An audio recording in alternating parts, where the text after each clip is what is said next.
हाँ,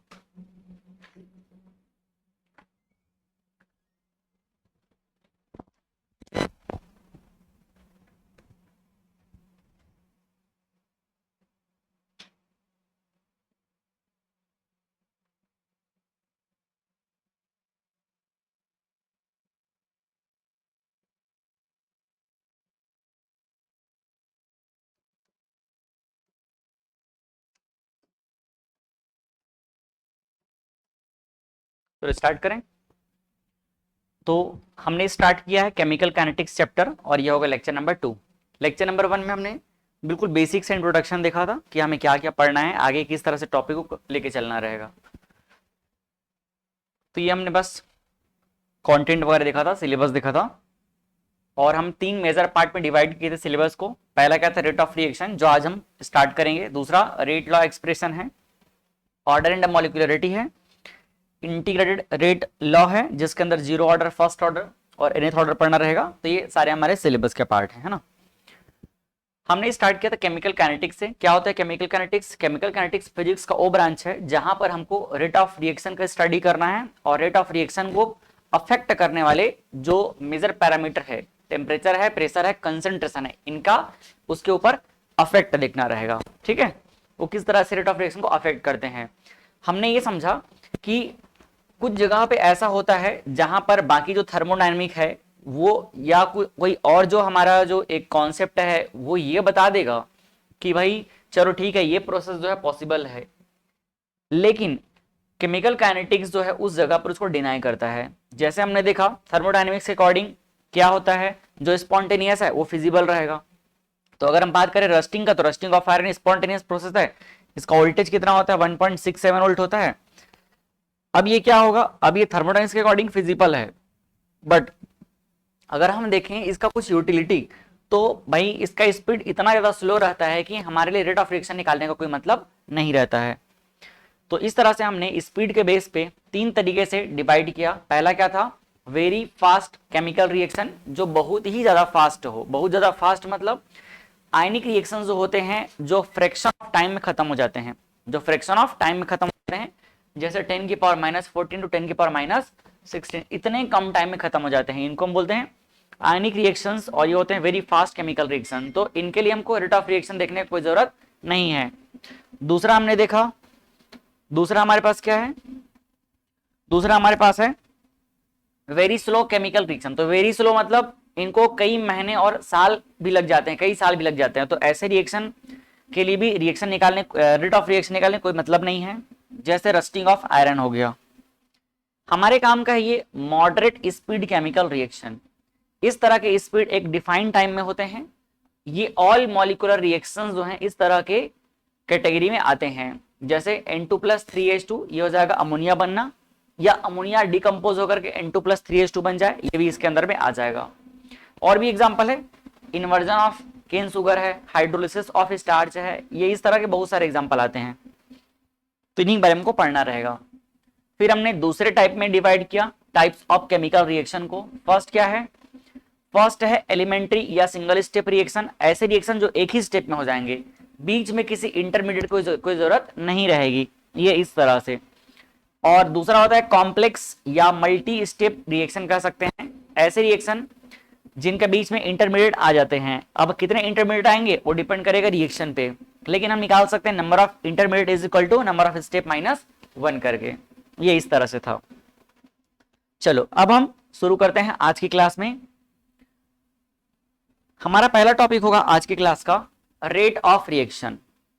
क्या टॉपिक होगा, रेट ऑफ रिएक्शन। मतलब जो भी हम रिएक्शन देख रहे हैं उस रिएक्शन का स्पीड क्या होगा। और हम कौन सा रिएक्शन देखेंगे, मॉडरेट रिएक्शन। कौन सा रिएक्शन देखेंगे, मॉडरेट स्पीड रिएक्शन देखेंगे, है ना। तो रेट ऑफ रिएक्शन जो होता है कैसे निकाला जाएगा। रेट का मतलब होता है स्पीड। रेट का मतलब क्या होता है, स्पीड। स्पीड कैसे पता चलेगा, जो भी काम हो रहा है उस काम का टाइम के अकॉर्डिंग किस तरह से प्रोग्रेस हो रहा है, यही क्या कहलाएगा, उसका रेट कहलाएगा या स्पीड कहलाएगा। तो आप कोई भी एक नॉर्मल सा केमिकल रिएक्शन में अगर देखना चाहोगे तो किसी भी केमिकल रिएक्शन में होता क्या है, ये हमारे पास रिएक्टेंट रहता है, और ये रिएक्टेंट किस में चेंज होता है, प्रोडक्ट में, यही होता है। ठीक है भाई, यहां पर जो रिएक्टेंट है वो क्या हो रहा है, प्रोडक्ट में चेंज हो रहा है। तो जैसे जैसे टाइम आगे बढ़ता जाएगा, जैसे जैसे टाइम आगे बढ़ता जाएगा, धीरे धीरे क्या होता है, जो रिएक्टेंट का कंसंट्रेशन है ये डिक्रीज होते जाता है। क्या होते जाता है, डिक्रीज होते जाता है। और ये किस में बदलते जाता है, प्रोडक्ट में। किस में चेंज होता है, ये प्रोडक्ट में। तो प्रोडक्ट का कंसंट्रेशन क्या होगा, इंक्रीज होगा। अगर कोई रिएक्शन जो है आगे बढ़ रहा है, इसका मतलब यही है कि टाइम के साथ उसका रिएक्टेंट का कंसंट्रेशन कम हो रहा है और प्रोडक्ट का कंसंट्रेशन इंक्रीज हो रहा है। समझ आया। तो क्या जितना रिएक्टेंट का कंसंट्रेशन कम होगा उतना ही प्रोडक्ट का कंसंट्रेशन बढ़ेगा। बिल्कुल सही है ना। कहने का मतलब अगर हमने देखा कि एक समय तक के एक रिएक्शन जो है चला और 10 मिनट में खत्म हो गया, तो 10 मिनट में खत्म हो गया, इसका मतलब क्या है, पूरा पूरा रिएक्टेंट प्रोडक्ट में कन्वर्ट हो गया। समझ आया। तो रिएक्टेंट 0 हो गया और प्रोडक्ट जो पूरा 100% हो गया। तो क्या हम ये बोल सकते हैं कि किसी भी रिएक्शन का जो रेट है वो कौन डिसाइड करेगा, रिएक्टेंट के कंसंट्रेशन में कितना डिक्रीमेंट हो रहा है या प्रोडक्ट के कंसंट्रेशन में कितना इंक्रीमेंट हो रहा है। जैसे एग्जांपल समझते हैं, बहुत नॉर्मल सा एग्जांपल। हमने क्या किया, हमने जो है मार्केट से खरीद करके सामान लेकर के आया। हम मान लो सब्जी बनाना चाहते हैं, सब्जी बनाना चाहते हैं तो क्या किया हम लोग, आलू लेकर के आए, है ना, और मटर वगैरह जो भी हम सब्जी बनाना चाहते हैं एकदम रॉ मटेरियल लेकर के आए। तो जो रॉ मटेरियल खरीद के लाए वो क्या था, रिएक्टेंट था। क्या था वो, रिएक्टेंट था। अब हम उसका क्या बनाना चाहते हैं, सब्जी बनाना चाहते हैं खाने के लायक। तो पहले क्या करेंगे, बढ़िया से कटिंग करेंगे। कटिंग करने के बाद फिर उसको जो है हम धीरे से पकाना शुरू करेंगे। तो जब हमने कटिंग किया तो देखो एक लेवल पे क्या हो गया, रिएक्टेंट का एक तरीके से क्या हो गया, उसका कंसंट्रेशन डाउन हो गया। कहने का मतलब रिएक्टेंट धीरे धीरे अपना नेचर जो है बदलते जा रहा है, प्रोडक्ट की तरफ बढ़ते जा रहा है। फिर हमने उसको क्या किया, पकाने के लिए आगे डाला। जब पकाना शुरू किया तो धीरे धीरे वो जो है टेम्परेचर के इफेक्ट से क्या हो जाएगा, धीरे धीरे वो जो है और प्रोडक्ट बनना शुरू होगा। और फाइनली एक समय आएगा जब हमारा सब्जी बन के तैयार हो जाएगा। जब सब्जी बन के तैयार हो गया तो क्या हो गया, जो हमने मार्केट से आलू खरीद के लाया था, जो हम मटर खरीद के लाए थे, अब वो सब क्या हो गया, वो सब पक करके एक नए प्रोडक्ट में कन्वर्ट हो चुका है। तो फाइनली हमारा जो भी रॉ मटेरियल था वो 0 हो गया, वो खत्म हो गया ना, और क्या बन के तैयार हो गया, सब्जी। इस पूरे प्रोसेस में अगर आप देखोगे तो मान लो 1 घंटा लगा, तो उस 1 घंटे के अंदर में क्या हुआ, जो हमने इनिशियली रिएक्टेंट लेकर के आया था, जब हमने टाइम शुरू किया तो हम मार्केट से क्या किए, रिएक्टेंट खरीद के लाए। उस समय प्रोडक्ट क्या था, 0 था। उस समय सब्जी बना ही नहीं, प्रोडक्ट 0 था, रिएक्टेंट क्या था, 100% था। अब क्या हुआ, रिएक्टेंट आगे प्रोसेस में चला, तो रिएक्टेंट अगर हमने पहले कटिंग कर लिया तो मान लो हमने 20% जो है प्रोडक्ट बनाने का काम कर दिया, तो 20% क्या हो गया, हमारा रिएक्टेंट का डिमोशन हो गया। फिर आगे बढ़ते गए, पकाना शुरू किए, कढ़ाई में डाले उसको। अब ऐसा हो गया कि भाई 40 मिनट हो गया, तो 40 मिनट बाद हम देख रहे हैं कि 60% हमारा सब्जी जो है बन के तैयार हो गया है। तो 60% जो रिएक्टेंट है उसका क्या हो चुका है, चेंजेस हो चुका है, वो प्रोडक्ट में आगे बढ़ चुका है। बस ऐसा ही होता है जब हम किसी भी रिएक्शन की बात करते हैं, तो जितना रिएक्टेंट जो है आगे बढ़ते जाएगा, वो प्रोसीड होते जाएगा, उसका कंसंट्रेशन डिक्रीज होता है, और उस टाइम पे उतना ही प्रोडक्ट का कंसंट्रेशन क्या होता है, इंक्रीज होता है। और इसी को हम बोलते हैं रेट ऑफ रिएक्शन। इन दोनों के टर्म्स में हम डिफाइन कर सकते हैं। So the change in concentration of reactant और प्रोडक्ट, चाहे हम रिएक्टेंट के कंसंट्रेशन में चेंज की बात करें या प्रोडक्ट के कंसंट्रेशन में चेंज की बात करें, दोनों में टाइम के साथ जो चेंज हो रहा है वही क्या कहलाता है, रेट ऑफ रिएक्शन। अब ये चेंज कैसा होगा, रिएक्टेंट में क्या होगा, कंसंट्रेशन डिक्रीज होगा, और प्रोडक्ट में क्या होगा, इंक्रीज होगा। समझ आया। तो इसी को डिफाइन किया गया है, चेंज इन कंसंट्रेशन। अब देखो अगर हम बात करें, हमारे पास जो भी चीजें हैं, अगर हमारे पास जो भी है, मान लो रिएक्टेंट है या हमारे पास क्या है, प्रोडक्ट है, ये 2 फेज में हो सकता है। पहला क्या रहेगा, पहला रहेगा ये एक्वस फेज में, किस में रहेगा, एक्वस फेज में, और दूसरा क्या रहेगा, गैसियस फेज में रहेगा। तो अगर ये गैसियस फेज में है तो भाई इसका कंसंट्रेशन कौन डिसाइड करता है, प्रेशर डिफाइन करता है। कौन डिफाइन करता है, प्रेशर। और ये एक्वस में है, अगर ये एक्वस कंडीशन में है तो इसको हम किससे रिप्रेजेंट करेंगे, इसको हम रिप्रेजेंट करेंगे कंसंट्रेशन से। किससे रिप्रेजेंट करेंगे, कंसंट्रेशन से। समझ आ रहा है। अगर ये एक्वस फेज में है तो कंसंट्रेशन से डिफाइंड होगा इसका जो भी क्वांटिटी है वो, और अगर ये गैसियस फेज में है तो किससे डिफाइंड होगा, प्रेशर से होगा। तो इसीलिए दोनों को एक साथ लिखा गया है, चेंज इन कंसंट्रेशन और प्रेशर, चेंज इन कंसंट्रेशन और pressure of any one of reactants और products per unit time is known as rate of reaction, जिसको हम लोग अब शॉर्ट में क्या बोला करेंगे, ROR। कोई तकलीफ समझने में इसको? तो यहां पर बोल सकते हैं rate of reaction is equal to change in concentration और प्रेशर ऑफ रिएक्टेंट और product upon change in time. आगे चल के हम देखो एक चीज और समझते हैं, क्या कभी रेट ऑफ रिएक्शन निगेटिव हो सकता है? नहीं। किसी का स्पीड कभी निगेटिव हो सकता है क्या? नहीं। मतलब जो भी रहेगा, अगर हम देखेंगे कि उसका जो स्पीड रहेगा टाइम के साथ क्या हो रहा है, रिएक्शन तो आगे बढ़ ही रहा है ना, तो हमेशा क्या रहेगा, पॉजिटिव ही रहेगा, निगेटिव कभी नहीं होगा। रेट ऑफ रिएक्शन ऑलवेज क्या रहेगा, पॉजिटिव रहेगा। किसी भी हालत में रेट ऑफ रिएक्शन जो है वो पॉजिटिव ही रहेगा, निगेटिव कभी नहीं होगा।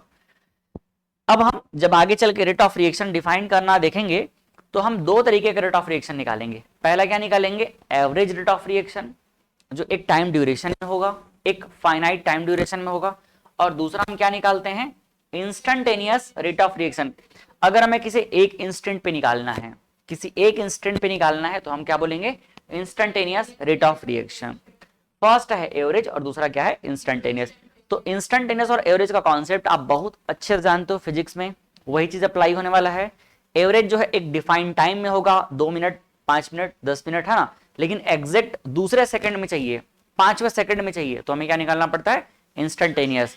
तो इंस्टेंटेनियस निकालने के लिए कुछ नहीं करना पड़ता है, एवरेज का जो भी वैल्यू रहेगा उसको क्या कर दो, डिफरेंशिएट कर दो। ठीक, अब हम यहां शुरू करते हैं हमारा थोड़ा सा एनालिसिस वाला part, rate of reaction in terms of reactant.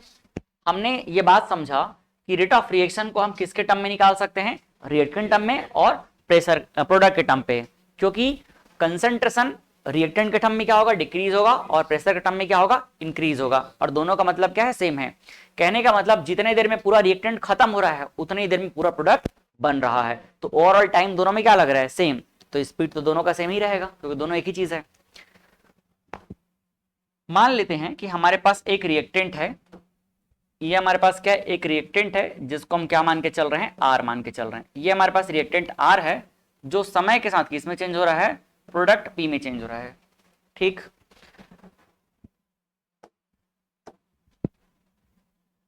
थोड़ा ग्राफिकल एनालिसिस भी हम करते हुए चलेंगे।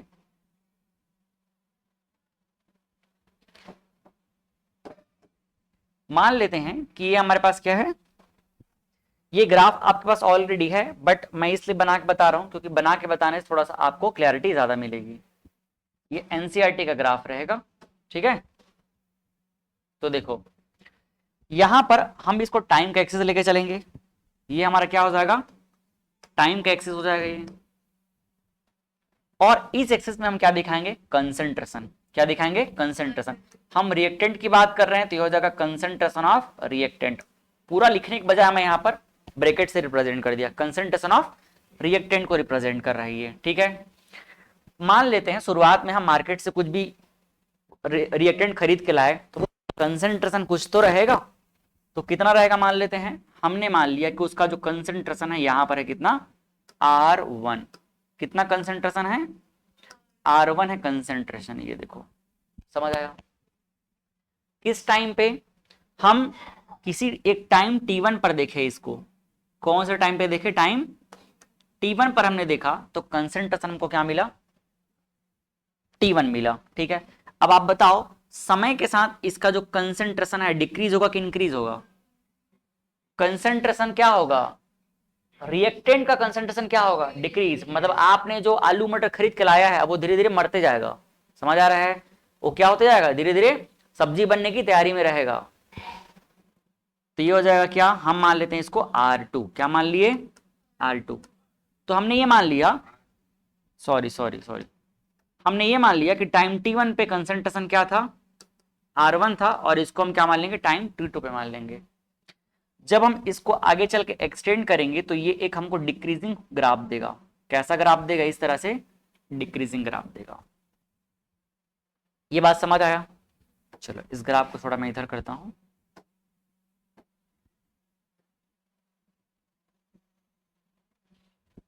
ये हमें डिक्रीजिंग ग्राफ देगा। ये हम मान लिए R1 है, और R1 पे टाइम क्या है, यहां पर T1 है, और ये जो R2 है, R2 पे टाइम कितना मान लिया हमने, T2 मान लिया।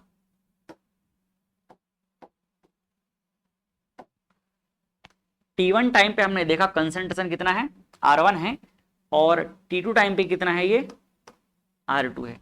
कोई तकलीफ यहां तक के? ठीक है। तो भाई T1 से T2 के टाइम में जो भी हमको चेंजेस मिलेगा वो चेंजेस क्या कहलाएगा, इसका रेट ऑफ रिएक्शन कहलाएगा। समझ आया कि नहीं? तो इसी को मैं थोड़ा ऐसे लिखता हूं, let suppose time t equal to 0 पे स्टार्टिंग में इसका कंसेंट्रेशन कितना रहा होगा, R रहा होगा। कितना रहा होगा, R। और प्रोडक्ट बना रहेगा क्या, नहीं, तो ये 0 हो जाएगा। लेकिन जब हम time t is equal to कितना पे देखे, T1 पे देखे, तो मान लो हमको ये कितना मिला, R1 मिला। समझ आया कि नहीं? क्या मिला, R1 मिला। और यहां पर प्रोडक्ट क्या मिलेगा, प्रोडक्ट मिलेगा P1। क्या मिलेगा, प्रोडक्ट P1 मिलेगा। तो यहां पर प्रोडक्ट P1 मिल रहा है, लेकिन इसको अभी फिलहाल मैं लिख देता हूं, बट इसका जरूरत कहां पर पड़ेगा, आगे आने वाले टाइम पे पता चलेगा इसका। दूसरा, time t is equal to कितना पे, T2 पे हम ये मान के चल रहे हैं, time t is equal to T2 पे हम ये मान के चल रहे हैं कि क्या हो जाएगा, ये R2 हो जाएगा, और इसका कितना हो जाएगा, P2 हो जाएगा। क्या हो जाएगा, ये P2 हो जाएगा। समझ आया कि नहीं? अभी यूज किसका है, इसका है। T1 पे कितना है, R1, T2 पे कितना है, R2। तो आप मुझे बताओ, टाइम के साथ इसका जो भी कंसंट्रेशन है डिक्रीज हो रहा है कि इंक्रीज हो रहा है, डिक्रीज हो रहा है। तो यहीं से हमारा रेट ऑफ रिएक्शन डिफाइन होना शुरू होगा, और हम क्या लिखेंगे इसको, रेट ऑफ क्या बोलेंगे इसको, disappearance, rate of disappearance, rate of disappearance of किसका, रिएक्टेंट आर का, rate of disappearance of R, या इसी को हम बोलते हैं रेट ऑफ कंजम्पशन। क्या बोलते हैं, रेट ऑफ कंजम्पशन। तो रेट ऑफ कंजम्पशन बोलो, ये रेट ऑफ डिसअपियरेंस बोलो, दोनों का मतलब क्या है, सेम है। तो यहां से rate of reaction he actual में क्या होगा, रेट ऑफ डिसअपियरेंस से डिफाइंड होगा। जब हम रिएक्टेंट के टर्म्स में बात करते हैं तो जो रेट ऑफ रिएक्शन होगा वो कौन डिफाइन करेगा, रेट ऑफ डिसअपियरेंस डिफाइन करेगा। इसलिए हम क्या निकाल रहे हैं, रेट ऑफ डिसअपियरेंस। इसको शॉर्ट में हम क्या बोलेंगे, rate of disappearance, rate of disappearance. कैसे डिफाइंड होगा बताओ, रेट ऑफ डिसअपियरेंस डिफाइंड होता है decrease in concentration, decrease in concentration, decrease in concentration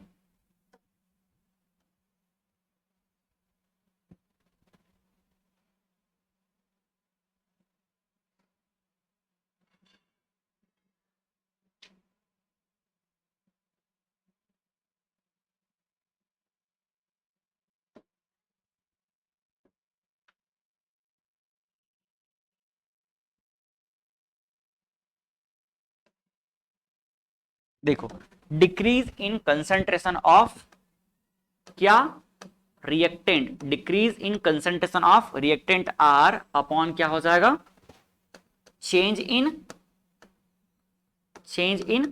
time. ये क्या होगा, चेंज इन टाइम। देखो इसको लिखते हैं अच्छे से अपन। तो रेट ऑफ डिसअपियरेंस किसका, रिएक्टेंट का, इज इक्वल टू ये हो जाएगा डिक्रीज इन कंसंट्रेशन, या आप डिक्रीज को सिंपली क्या बोल सकते हो, चेंज इन कंसंट्रेशन। क्या हो जाएगा, चेंज इन कंसंट्रेशन। और चेंज यहां पर क्या है, डिक्रीज है। तो आप देखो क्या हो जाएगा, फाइनल माइनस इनिशियल। चेंज या डिक्रीज ऑलवेज कैसे निकाला जाएगा, फाइनल माइनस इनिशियल। तो फाइनल क्या है यहां पर, R2, और इनिशियल क्या है, R1। तो R2 माइनस R1, नीचे क्या हो जाएगा, T2 माइनस T1। अब बताओ R2 माइनस R1 को क्या मैं डेल्टा R लिख सकता हूं, लिख सकता हूं ना। आप अगर यहां से देखो, ये जो है क्या है, ये इन दोनों का जो गैप है एक्चुअल में यही क्या है, डेल्टा R है ना। यहां पर जो भी चेंजेस है, ये जो चेंजेस है, ये चेंजेस क्या है, डेल्टा R है ना। R2 माइनस R1, यहाँ R1 इनिशियल था और R2 क्या हो गया, फाइनल हो गया। तो यहाँ पर जो चेंजेस आया यही क्या है, डेल्टा R है। तो हम क्या करेंगे, इसको डेल्टा R लिख देंगे, और यहाँ पर टाइम T2 से T1 जो है, T1 से T2 चला गया, ये क्या कहलाएगा, ये कहलाएगा हमारा क्या, ये कहलाएगा डेल्टा R, ठीक है। और ये क्या कहलाएगा, डेल्टा T। क्या कहलाएगा ये, डेल्टा T। समझ आया कि नहीं? ठीक, ये जो गैप है ये क्या कहलाएगा, चेंज इन टाइम, और ये गैप क्या कहलाएगा, change in concentration of reactant कहलाएगा। तो यहां पर मैं इसको लगा देता हूं डेल्टा आर का कंसंट्रेशन, डेल्टा आर का कंसंट्रेशन, ये देख लो, कोई दिक्कत?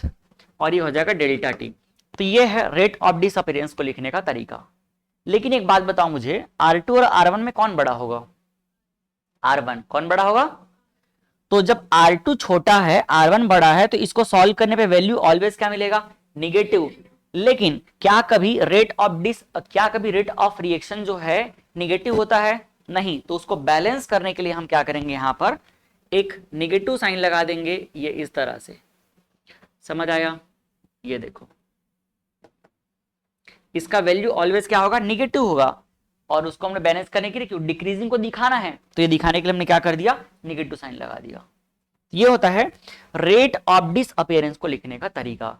और एक्चुअल में जो डेल्टा के फॉर्म में लिख रहे हैं, ये जो डेल्टा के फॉर्म में लिख रहे हैं, यही क्या कहलाता है? यही कहलाता है एवरेज रेट ऑफ रिएक्शन। क्या कहलाएगा ये?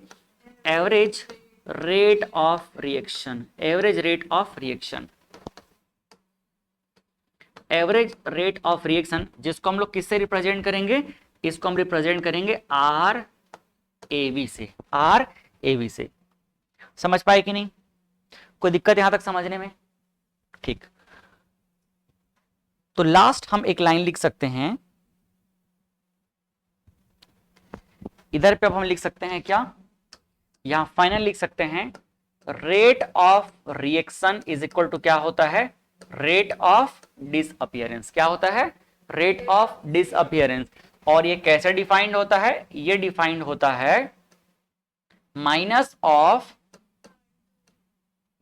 R2 माइनस R1, और यहां पे क्या लगाना पड़ेगा? एक दूसरा ब्रैकेट लगाना पड़ेगा। तो मैं ये वाला ब्रैकेट लगा देता हूं, और नीचे क्या हो जाएगा? T2 minus T1। ठीक है। और इसी को हम और क्या बोल सकते हैं? Minus delta R upon delta T,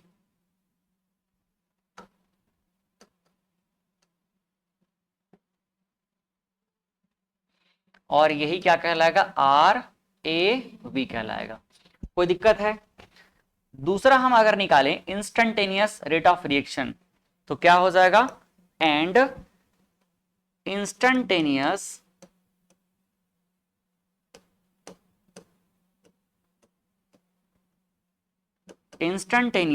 rate of reaction. Instantaneous rate of reaction, ये क्या हो जाएगा? देखो, R instantaneous is equal to, जहां आपको डेल्टा दिख रहा है उसकी जगह पे क्या कर दो? आप डी कर दो। तो ये कैसे निकलता है? जब हम लिमिट क्या करते हैं? डेल्टा टी टेंस टू क्या कर देते हैं? 0 कर देते हैं। देखो इंस्टेंटेनियस क्या है, अब इसी डायग्राम में आपको समझाने की कोशिश करता हूं।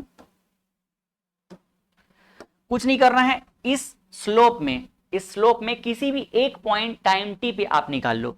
मान लेता हूं कि मैं यहां पर एक स्लोप ले लेता हूं, ये देखो, इस स्लोप में किसी भी एक जगह पर मैं दिखा देता हूं। ये देखो, ये जो स्लोप है ना, इस स्लोप पे मैं किसी एक पॉइंट पे अगर निकालना चाहता हूं, इस स्लोप में अगर किसी भी एक पॉइंट पे मैं निकालना चाहता हूं, तो इस एक पॉइंट पे अगर मुझे वैल्यू चाहिए किसका? रेट ऑफ रिएक्शन का, तो यहीं पर जो वैल्यू निकालूंगा वो क्या कहलाएगा? एट टाइम टी पे जो अगर मुझे वैल्यू निकालना है, तो यहां पर जो रेट ऑफ रिएक्शन होगा क्या कहलाएगा? आर इंस्टेंटेनियस कहलाएगा। समझ आया? और ये दो पॉइंट के बीच जो मैंने निकाला, ये क्या कहलाएगा? आर एवरेज कहलाएगा। कोई दिक्कत? तो आर एवरेज का वैल्यू अभी हमको क्या मिला है? ये हमको मिला है माइनस ऑफ डेल्टा आर का कंसेंट्रेशन अपॉन डेल्टा टी हो जाएगा। समझ आया? और ये अब हमको क्या मिलने वाला है? देखो, ये हमें कैसे मिलता है? जब limit delta T tends to 0 हो जाता है, तो ये जो हमारे पास वैल्यू है, क्या वैल्यू है? Minus of delta R upon delta T. ठीक, ये मैं आपको डिटेल में समझा रहा हूं, इसलिए लिखने का तरीका है ये। Minus of delta R upon delta T, और जब ये डेल्टा टी टेंस टू 0 की तरफ प्रोसीड करता है, तो हम इसको क्या करते हैं? जैसे जैसे ये डेल्टा टी का जो गैप जब कम हो गया और एक पॉइंट पे आकर के सिकुड़ गया, मान लो हमको यहां से यहां तक का नहीं चाहिए, हमको बस एक पॉइंट का चाहिए, तो ये डेल्टा टी क्या हो गया? डेल्टा टी जो है जीरो के टुवर्ड्स आगे बढ़ गया, तो हम सिर्फ एक पॉइंट टी पे निकालेंगे। जब एक पॉइंट टी पर निकाल रहे हैं तो भैया डेल्टा टी टेंस क्या हो गया, जीरो हो गया। तो उस एक पॉइंट का वैल्यू कैसे निकलता है, डिफरेंशिएशन करने से। और ये जो पूरा एक्सप्रेशन है किसको रिप्रेजेंट करता है, डिफरेंशिएशन को। तो ये हो जाएगा माइनस, माइनस का माइनस है, और ये हो जाएगा डेल्टा की जगह क्या हो जाएगा, डी हो जाएगा, और ये हो जाएगा डी कंसंट्रेशन ऑफ आर, और ये क्या हो जाएगा, डी टी। तो ये है किसको लिखने का तरीका, ये है इंस्टेंटेनियस रेट ऑफ रिएक्शन को लिखने का तरीका। और भी कैसा, इंस्टेंटेनियस रेट ऑफ डिसअपियरेंस बोल सकते हो, इंस्टेंटेनियस रेट ऑफ डिसअपियरेंस ही बोल सकते हो इसको आप चाहो तो, instantaneous rate of disappearance, rate of disappearance of किसके लिए, आर के लिए। कोई दिक्कत समझने में इसको, ठीक है। और यही क्या कहलाएगा, यही कहलाएगा आर इंस्टेंटेनियस। कोई दिक्कत, चलो ठीक। तो ये हमने रेट ऑफ रिएक्शन निकाल लिया, किसके टर्म्स में निकाला, हमने अभी निकाला रिएक्टेंट के टर्म्स में। अब दूसरा हम देखेंगे इन टर्म्स ऑफ प्रोडक्ट। तो प्रोडक्ट के टर्म में अब हमारे लिए आसान हो जाएगा तुरंत, देखो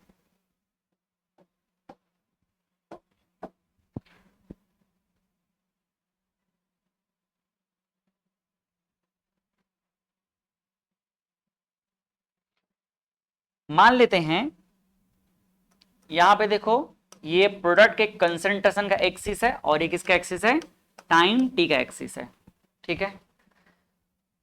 लेट सपोज शुरुआत में क्या होगा, प्रोडक्ट जीरो, शुरुआत में प्रोडक्ट जीरो रहा होगा। अब हमने अचानक से किसी टाइम t1 पे देखा, वही टाइम t1 जहां पर हमने रिएक्टेंट को देखा था। तो टाइम t1 पर हम देखेंगे तो क्या होगा, इसका रिएक्टेंट थोड़ा सा कम रहेगा, लेकिन समय के साथ धीरे धीरे क्या होगा, ये इंक्रीज होगा कि डिक्रीज होगा, इंक्रीज होगा। क्या होगा, ये इंक्रीज होगा।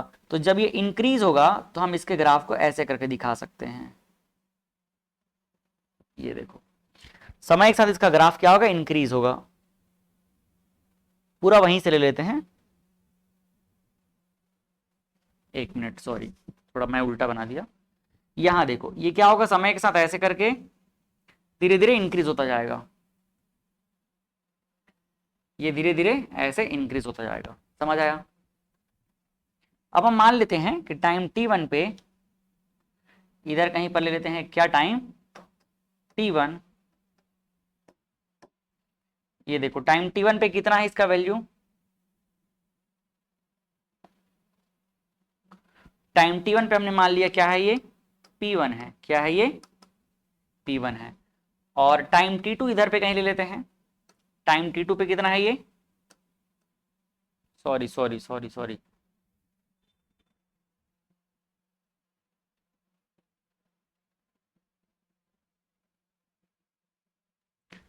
टाइम आगे बढ़ता जाएगा,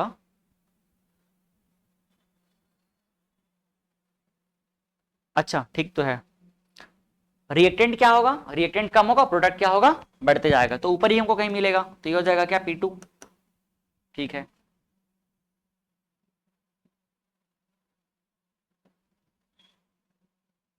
सही बना, गलत नहीं है ना। ये हो जाएगा क्या, टाइम t2। और इन दोनों के बीच का जो गैप है वो क्या कहलाएगा, इन दोनों के बीच का गैप कहलाएगा क्या, डेल्टा टी। क्या कहलाएगा ये, डेल्टा टी। इन दोनों के बीच का गैप क्या कहलाएगा, डेल्टा पी का कंसंट्रेशन, ठीक है।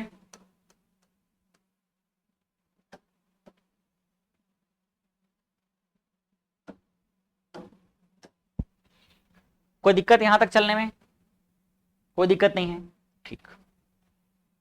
सेम चीज वैसे ही क्या निकालेंगे इसके लिए, अभी हमने देखा कि जो भी हमारा रिएक्टेंट था वो कहां से कहां गया, रिएक्टेंट जो है R1 से R2 तक के गया, और प्रोडक्ट कहां से कहां तक गया, P1 से P2 तक के गया, ठीक है। तो P1 से P2 तक के गया है, तो क्या डायरेक्टली मैं इसके लिए रेट ऑफ, जैसे यहां पर ये सब लिखित मैंने समझा दिया है ना, ये सारा चीज तो समझ गया।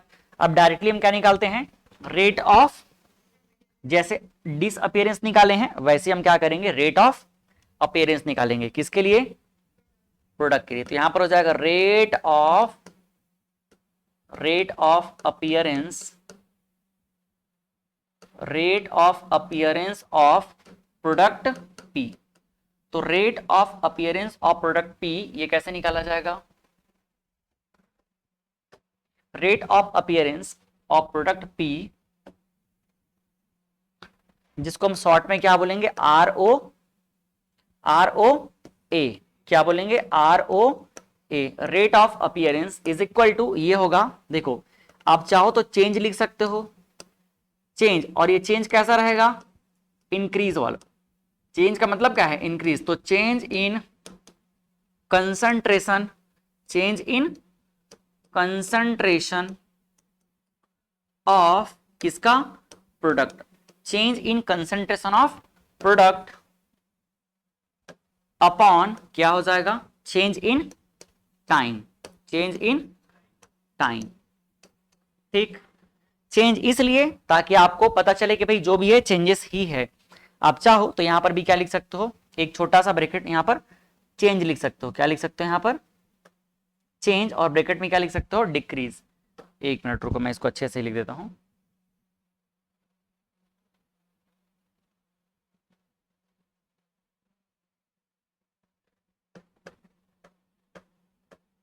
चेंज, ब्रैकेट में क्या लिख लो आप, डिक्रीज। ये चेंज किस टाइप का है, इंक्रीज है कि डिक्रीज है, ये डिक्रीज। चेंज मतलब कैसा वाला, डिक्रीज वाला। यहां चेंज कैसा है, यहां चेंज इंक्रीज वाला है, ठीक है। तो change means increase in concentration of P is equal upon change in time, और इन दोनों का रेशियो क्या कहलाएगा, रेट ऑफ अपीयरेंस कहलाएगा। तो रेट ऑफ अपीयरेंस, कुछ दिक्कत है क्या, नहीं है, ठीक। तो rate of appearance, rate of appearance is equal to, बताओ, चेंज इन कंसंट्रेशन, कहां से कहां तक चेंज हो रहा है, P1, concentration of P1 minus concentration of P2, समझ आ रहा है, एक मिनट गलती हो गया, P2 minus P2 minus P1, final minus initial. तो देखो ये कहां से कहां गया, P1 से P2, तो final minus initial, upon T2 minus T1। अब देखो क्या इसको मैं डेल्टा पी लिख सकता हूं, ये हो जाएगा डेल्टा पी का कंसंट्रेशन अपॉन क्या हो जाएगा, डेल्टा टी का। कोई दिक्कत, कोई तकलीफ यहां तक में।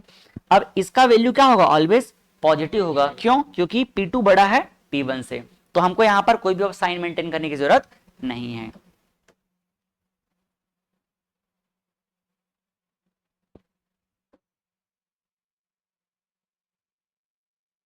अब बताओ इसी को हम क्या बोलेंगे, यही जो रेट ऑफ डिसअपीयरेंस अभी आपको दिखा है, एक्चुअल में यही क्या है, रेट ऑफ रिएक्शन है। क्या है, यही रेट ऑफ रिएक्शन। और कैसा वाला रिएक्शन है ये, एवरेज रेट ऑफ रिएक्शन है। कैसा है, एवरेज रेट ऑफ रिएक्शन है, ठीक।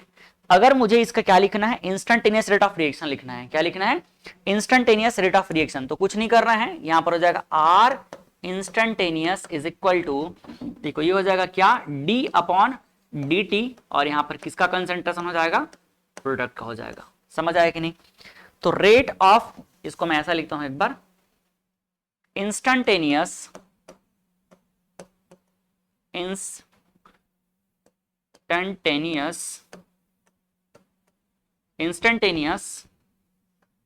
Rate of appearance is equal to D upon P upon क्या हो जाएगा, डी टी। ये इसी को अपन क्या लिख देंगे, आर इंस्टेंटेनियस। कोई दिक्कत समझने में, कोई दिक्कत नहीं है। तो क्या मैं फाइनली अब ऐसा लिख सकता हूं, फाइनली मैं यहां पर क्या लिख सकता हूं, रेट ऑफ रिएक्शन,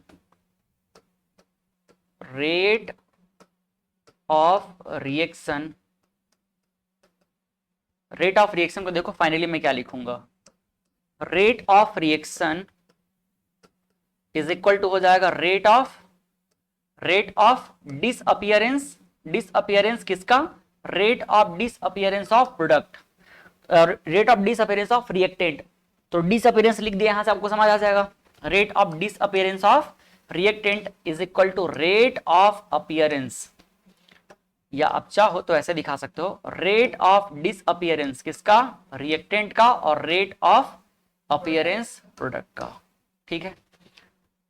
कोई दिक्कत, या इसी को हम ऐसा लिख सकते हैं, rate of reaction is equal to, बताओ अगर मैं एवरेज की बात करूं, किसकी बात करूं, एवरेज की, तो ये हो जाएगा R average is equal to पहले हम डिसअपियरेंस के फॉर्म में बात करेंगे तो माइनस क्या हो जाएगा, delta R upon delta T is equal to delta P upon delta T. कोई दिक्कत? और यही क्या है, आर एवरेज। क्या है, आर एवरेज। और दूसरा हम अगर बात करें किसका, अगेन रेट ऑफ रिएक्शन, ये कैसा वाला था, एवरेज वाला था। कैसा वाला था ये, एवरेज वाला। अब हमें क्या चाहिए, इंस्टेंटेनियस चाहिए। तो इंस्टेंटेनियस कैसे निकलेगा, माइनस डी ऑफ आर का कंसंट्रेशन और ये हो जाएगा D T is equal to क्या हो जाएगा, D of concentration of P upon D T. तो ये आपने अभी जो देखा ये फाइनल हमारा रिजल्ट है। ये क्या है, हमारा फाइनल रिजल्ट है। बस ये हमारे काम के हासिल। कोई दिक्कत समझने में इसको? ठीक, अभी आप देख सकते हो। इसी को आप अपने शॉर्ट नोट्स में भी मेंटेन करना, इसी को आप अपने शॉर्ट नोट्स में भी मेंटेन करना है आपको। ठीक, इसको आप चाहो तो समरी समझ लो या नोट समझ लो, जो भी समझना है, दोनों चीज एक साथ आपके सामने आ चुका है। ठीक, क्लियर है? यही होगा आपके शॉर्ट नोट्स में।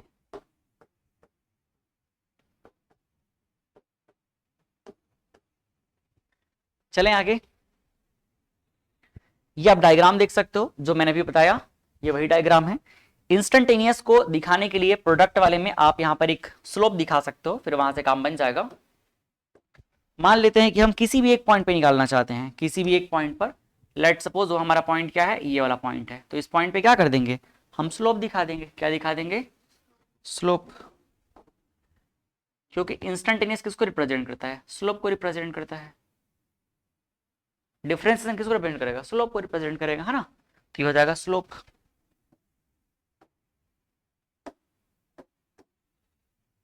ये जो है हमारा टाइम टी को रिप्रेजेंट करेगा। ये देख लो टाइम टी पे। तो इस जगह पर जो रेट ऑफ रिएक्शन है क्या कहलाएगा, आर इंस्टेंटेनियस, जो कैसे निकल रहा है, D P upon D T. और ये किसको रिप्रेजेंट कर रहा है, ये स्लोप को रिप्रेजेंट कर रहा है। किसको कर रहा है, slope. Slope of time and concentration of P graph. और यहां पर जो हम देखें इन दोनों के बीच में, तो ये किसको रिप्रेजेंट करता है, आर एवरेज को। किसको रिप्रेजेंट करेगा, आर एवरेज को। और ये कैसे निकलता है, delta P upon delta T. पुराने ग्राफ में अगर हम जा करके देखें तो वहां भी करेक्ट कर सकते हैं। ये देख लो यहां पर क्या हो जाएगा, माइनस ये हो जाएगा डी ऑफ रिएक्टेंट का concentration upon D of T. कोई दिक्कत? चलो, तो ये हमने पूरा डिटेल में अच्छे तरीके से बात कर लिया। इसके लिए रेट ऑफ रिएक्शन किसकी इक्वल होता है, रेट ऑफ डिसअपियरेंस या रेट ऑफ अपीयरेंस, दोनों को हमने एक साथ यहां कंबाइन कर लिया। कहीं कुछ कंफ्यूजन नहीं है? चलो ठीक है, अच्छी बात है। नेक्स्ट जो आता है वो है डिफरेंट एग्जांपल्स। एक्चुअल में इसको मैं थोड़ा चेंज करता हूं, इसका हेडिंग मैं बना देता हूं rate of reaction, rate of reaction for different reactions, for different reactions. अगर हम अलग अलग रिएक्शन के लिए क्या देखते हैं, अब रेट ऑफ रिएक्शन, क्योंकि रेट ऑफ रिएक्शन किसके लिए निकाला जाएगा, रिएक्शन के लिए निकाला जाएगा। तो अब यहां से एक बेहतरीन चीज आप लोगों को सामने आने वाली है कि एक्चुअल में rate of reaction, rate of disappearance और रेट ऑफ अपीयरेंस, इनमें एक माइनर सा गेप है, एकदम माइनर गेप है। रेट ऑफ रिएक्शन का रेट ऑफ डिसअपियरेंस से, रेट ऑफ रिएक्शन का रेट ऑफ अपीयरेंस से एक माइनर सा गेप है, जो हमें तब दिखाई देता है जब हम अलग अलग रिएक्शन लेकर के चलते हैं। है यहाँ पर एकदम ये परफेक्ट हमारा जो रिलेशन है, हमारा जो भी ये रिलेशन एकदम परफेक्ट है।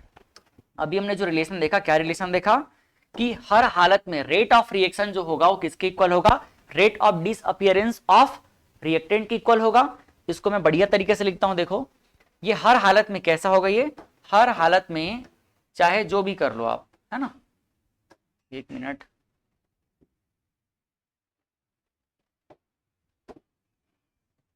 हर हालत में ये क्या होगा, rate of disappearance of reactant R, of reactant is equal to rate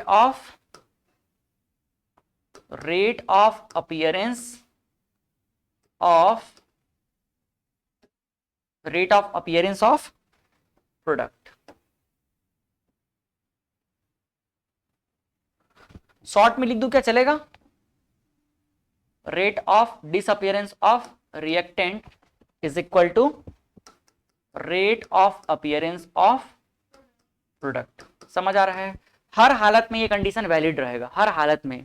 तो rate of reaction is equal to rate of disappearance of reactant equal to rate of appearance of product. Rate of appearance को हम लोग rate of formation भी कहते हैं, क्योंकि product का formation हो रहा है और रिएक्टेंट का कंजम्पशन हो रहा है। तो याद रखना ये भी चीजें। एवरेज के लिए ये वाला रिलेशन है और इंस्टेंटेनियस के लिए ये वाला रिलेशन है। दोनों का आपको कॉन्सेप्ट क्लियर हो गया। रिएक्टेंट में निगेटिव क्यों आया? क्योंकि वो डिक्रीज हो रहा है। क्या हो रहा है? डिक्रीज हो रहा है, डिसअपियर हो रहा है। प्रोडक्ट में क्या आ रहा है? पॉजिटिव आ रहा है।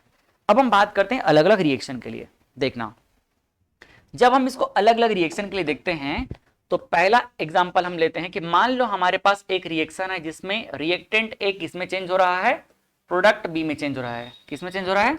प्रोडक्ट बी में चेंज हो रहा है। तो इसके लिए हमको तीनों चीजें लिखनी है। इसके लिए हमको तीनों चीजें लिखनी है। पहला क्या लिखेंगे हम? Rate of disappearance of reactant क्या है? ए।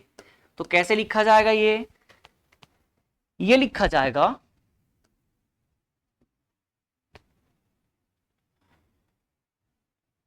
डेल्टा, देखो delta of A, delta of A, और यहां पर क्या लगा देंगे?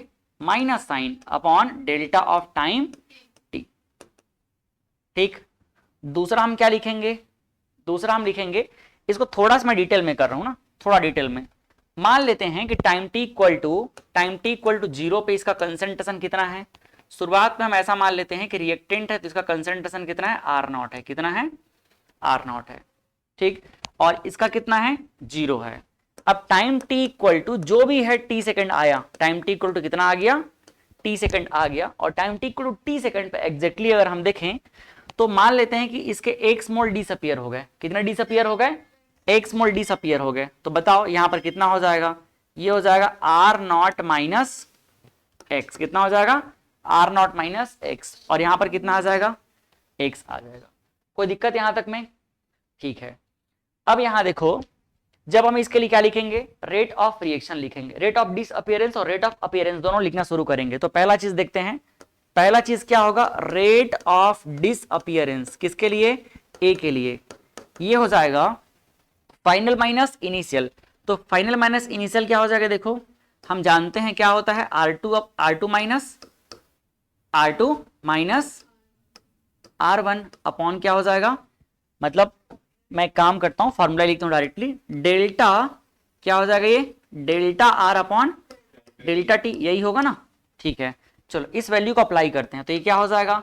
डेल्टा R, मतलब माइनस को बाहर रखता हूं मैं और फाइनल माइनस इनिशियल करता हूं। तो फाइनल क्या है? R0 माइनस एक्स, और ये क्या हो जाएगा? Minus R0। कोई दिक्कत समझने में यहां तक के? ये final minus initial upon time क्या हो जाएगा? टाइम देखो, फाइनल क्या लगा? t लगा, इनिशियल क्या था? 0 था। तो आप देख पा रहे हो कि रेट ऑफ डिसअपियरेंस ऑफ ए कितना मिल रहा है? रेट ऑफ डिसअपियरेंस ऑफ ए कितना मिल रहा है? यहां पर R0 कैंसिल हो गया, माइनस माइनस प्लस हो गया, तो ये हो जाएगा x अपॉन टी आ गया। यहां तक कोई दिक्कत नहीं है? ठीक है। अब दूसरा चीज हम निकालेंगे क्या? अब हम दूसरा चीज निकालेंगे यहां से। क्या निकालेंगे? Rate of appearance. किसका? Of product B. Rate of appearance of B, ये हो जाएगा delta P upon delta T, और यहां पर क्या लगा देंगे? ब्रैकेट लगा देंगे। तो आप देखो रेट ऑफ अपीयरेंस क्या मिल रहा है? एक्स क्या है यहां पर? फाइनली देखा जाए तो ये है एक्स, और माइनस क्या हो जाएगा? इनिशियली क्या था? 0, तो ये हो जाएगा अपॉन में टी माइनस 0। तो हम देख पा रहे हैं कि रेट ऑफ अपीयरेंस क्या मिला हमको? ये भी एक्स अपॉन टी मिला। और अगर हम लास्ट स्टेप लिखते हैं क्या? थर्ड। क्या लिखते हैं? थर्ड हम रेट ऑफ रिएक्शन। क्या लिखते हैं? Rate of reaction. तो रेट ऑफ रिएक्शन ऑलवेज किसके इक्वल होता है? Rate of disappearance of reactant, जो कि यहां पर ए है, is equal to rate of appearance of किसके इक्वल होगा, प्रोडक्ट, जो कि क्या है, बी है। बात समझ आया? तो फाइनली क्या मिल रहा है, rate of reaction, rate of reaction, rate of reaction मतलब समझ रहे हो ना, रिएक्टेंट का कम होना और प्रोडक्ट का बढ़ना, ये दोनों ही क्या है, रेट ऑफ रिएक्शन है। तो ओवरऑल रिएक्शन आगे बढ़ रहा है, तो rate of reaction is equal to क्या हो जाएगा, rate of disappearance x upon T, और ये क्या हो जाएगा, x अपॉन टी। तो आप यहां पर देख रहे हो कि हमारा जो रिलेशन है एकदम बढ़िया तरीके से, परफेक्ट तरीके से वैलिड हो गया।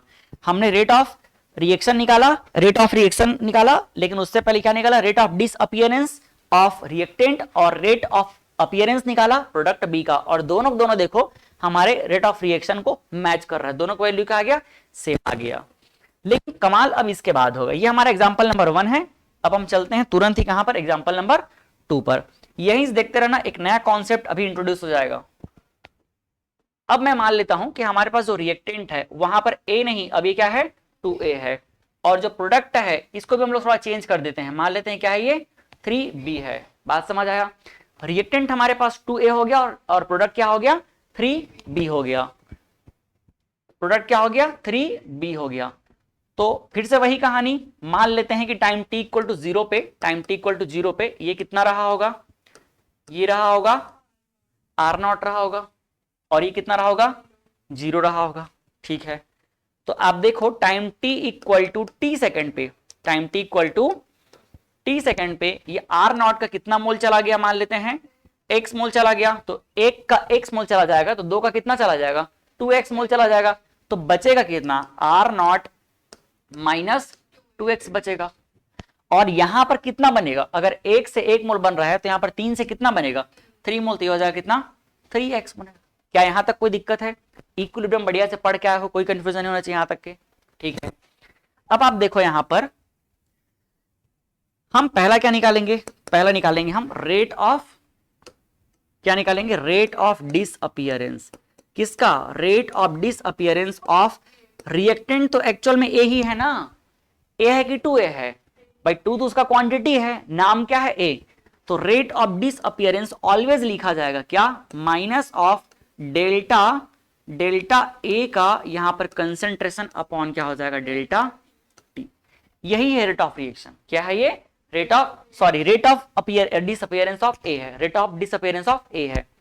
इसको मैं ठीक से लिखूंगा तो देखो क्या हो जाएगा, रेट ऑफ डिसअपीयरेंस मतलब डेल्टा ए में चेंज कितना हो रहा है, आप देखो डेल्टा ए में चेंज कितना हो रहा है, इनिशियली कितना था ये R0, इनिशियली क्या था R0, तो माइनस लगा दिया मैंने, यहां देखो R0 minus R0 minus 2x, और फिर माइनस R0 माइनस R0, ये हो गया change in concentration of A, negative का मैंने निगेटिव बाहर रख दिया, और टाइम क्या हो जाएगा, t माइनस 0।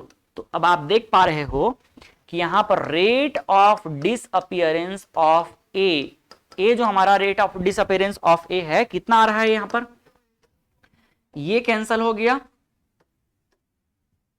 ये देखो ये कैंसल हो गया और ये कैंसल हो गया, तो बच्चा क्या, माइनस माइनस प्लस, और ये हो जाएगा 2x अपॉन टी हो गया। कोई दिक्कत समझने में? ये देखो, ये हमें पहला चीज क्या मिल गया, rate of disappearance, rate of disappearance मिला है। सेकंड चीज पे हम बात करेंगे क्या, रेट ऑफ अपीयरेंस। सेकंड क्या बात करेंगे, रेट ऑफ अपीयरेंस। तो देखो रेट ऑफ अपीयरेंस किसका निकालेंगे हम, कौन है हमारा प्रोडक्ट, बी है, तो rate of appearance of B is equal to क्या लिखा जाएगा, delta P upon delta T. तो डेल्टा पी क्या हो जाएगा, 3x माइनस 0 अपॉन क्या हो जाएगा, t माइनस 0।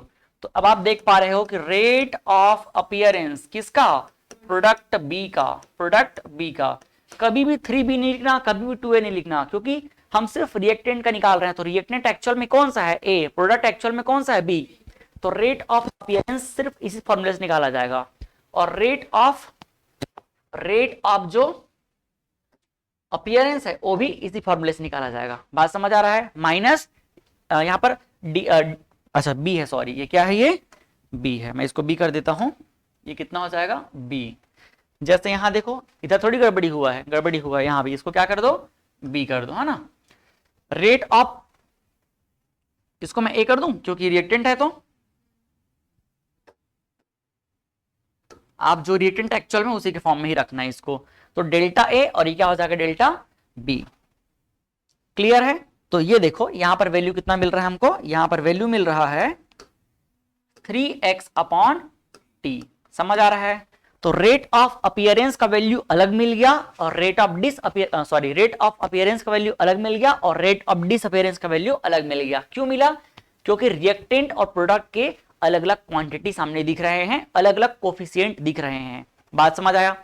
इसीलिए यहां पर इसका डिसअपीयरेंस अलग हो गया, इसका अपीयरेंस अलग हो गया। लेकिन भाई चाहे रिएक्टेंट 5 ठो रहे, प्रोडक्ट 1 ठो बने, जैसा भी रहे, जो भी क्वांटिटी रहे, but ultimately rate of reaction तो दोनों एक साथ चल रहा है ना। तो रेट ऑफ रिएक्शन क्या होना चाहिए, वो सेम होना चाहिए। रेट ऑफ रिएक्शन क्या होना चाहिए, सेम होना चाहिए।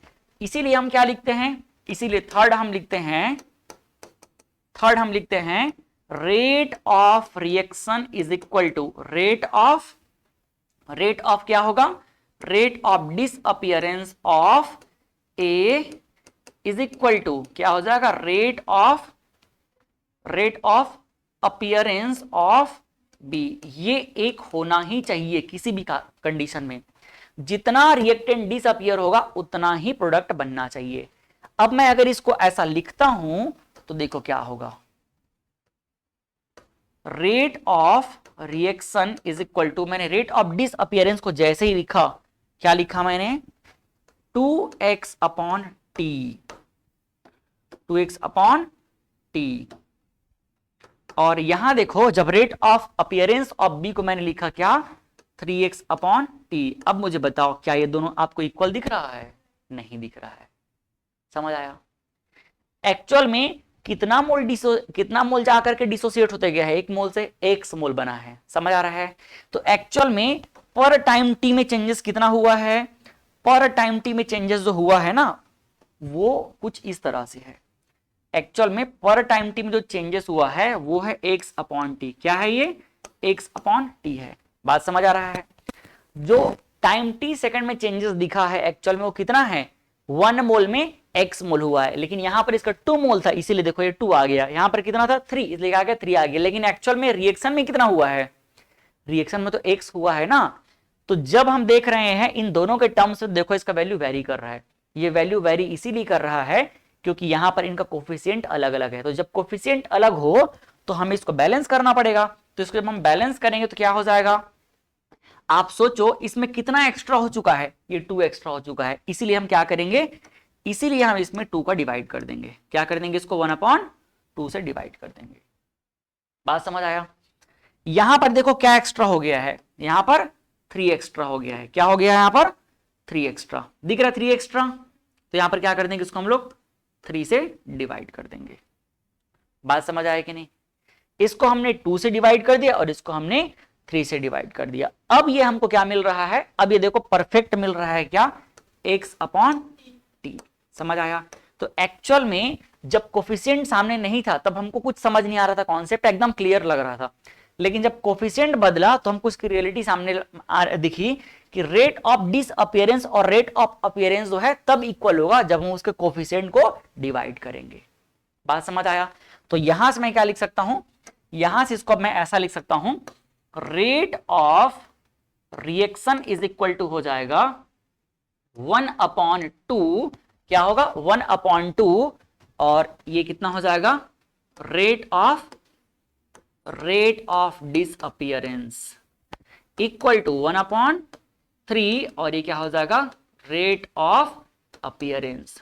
कोई दिक्कत, इस बात को समझने में तकलीफ हुआ क्या आपको, ठीक है। ये है एक्चुअल रियलिटी। अब मैं यहां पर जो ये 2 और 3 दिख रहा है इसको एक जनरल फॉर्म में समराइज करता हूं और जनरल फॉर्म में समराइज करके रेट ऑफ रिएक्शन को लिखने का तरीका बता रहा हूं। इसी को अगर मैं एक स्टेप और आगे बढ़ के चलूं तो क्या ऐसा लिख सकता हूं, देखना जरा। यहीं पर क्या हो जाएगा, rate of reaction is equal to, ये रेट ऑफ डिसअपीयरेंस क्या है, rate of disappearance of A is equal to होता है minus D upon D T, है ना। तो इसको क्या मैं ऐसा लिख सकता हूं, minus of delta A upon delta T, और इसको किससे डिवाइड कर दो, 2 से। इसको 2 से डिवाइड करेंगे तो यहां पर 2 में क्या कर दूं, नीचे में लिख देता हूं। समझ आया? या थोड़ा ऐसे कर देता हूं अच्छे से,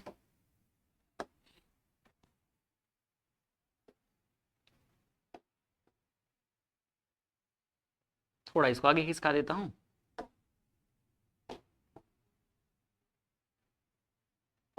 तो ये कितना हो जाएगा, 1/2 हो जाएगा, इज इक्वल टू 1/3। और रेट ऑफ अपीयरेंस को क्या लिखते हैं, delta P upon delta T. देखो अगर हम एवरेज के फॉर्म में लिख रहे हैं तो ऐसा हो गया, और अगर इंस्टेंटेनियस में लिखते तो क्या हो जाता है, डी। तो एवरेज और इंस्टेंटेनियस में कोई डिफरेंस ज्यादा है क्या, नहीं है, इसलिए मैं एक को समझाया, दूसरा अपने आप समझ के चलना। क्लियर है? अब मैं एक सीधे जनरल पे आता हूं, rate of reaction for general reaction. या उससे पहले एक एग्जांपल और मैं देता हूं अब।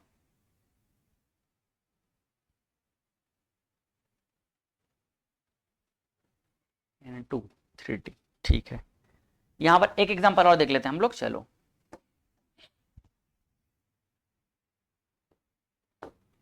अब हम ऐसा मान लेते हैं कि हमारे पास 2 रिएक्टेंट है, ए और बी है। कितने रिएक्टेंट है, ए है। इसको मैं मान लिया कितना, 2A, और इसको कितना मान लिया, 3B। और यहां पर जो प्रोडक्ट बनेगा इसको मैंने कितना मान लिया, 4C मान लिया। तो ज्यादा कुछ अब मैं नहीं करूंगा, डायरेक्ट लिखूंगा।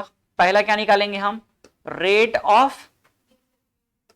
Of disappearance of reactants. तो कितने रिएक्टेंट है, यहां पर 2 रिएक्टेंट है, तो रेट ऑफ डिसअपीयरेंस ऑफ ए का निकाल लेते हैं।